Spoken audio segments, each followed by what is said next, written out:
हवामान अभ्यासक मुक्काम पोस्ट उघडे धामणगाव तालुका शिरूर जिल्हा अकोला. मी आहे माझ्या शेतामध्ये, हरभऱ्याच्या शेतामध्ये. अजून तर शेतकऱ्यासाठी अंदाज देत आहे 21 जानेवारी ते 9 फेब्रुवारीपर्यंत हवामान कोरडं राहणार आहे. दिवसा अंशतः ढगाळ राहणार आहे, रात्रीच्याला थंडी जाणवणार आहे. म्हणून हे अंदाज लक्षात घ्यायचा.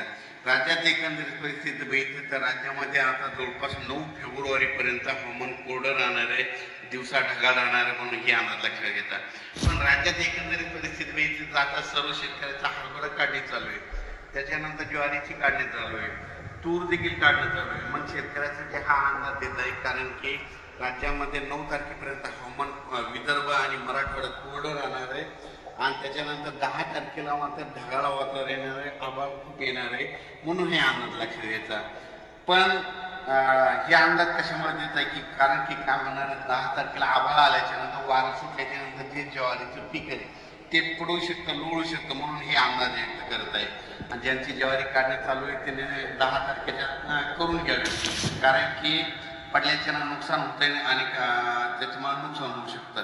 आणि ज्यांचा हरभरा आता बऱ्याच ठिकाणी हरभरा ज्यांचे लवकर पेरलेले त्यांचे देखील काढणी चालू आहे. म्हणून हे अंदाज देखील त्यांनी लक्षात घ्यायचा. 9 फेब्रुवारीपर्यंत हवामान कोरडंच राहणार आहे, त्याच्यामुळे काही चिंता करायची नाही. देशात जर एकंदरीत परिस्थिती बघितलं तर देशामध्ये समजा दिल्ली, पंजाब, हरियाणा तसेच गुजरात, राजस्थानच्या काही भागामध्ये पिकायला म्हणून तुरळक ठिकाणी पावसाची शक्यता आहे. फक्त आपल्या महाराष्ट्रात मात्र सध्या 9 फेब्रुवारीपर्यंत पाऊस काही येणार नाही, त्याच्यामुळे काही चिंता करायची गरज नाही. म्हणून हे शेतकऱ्यासाठी अंदाज देत आहे.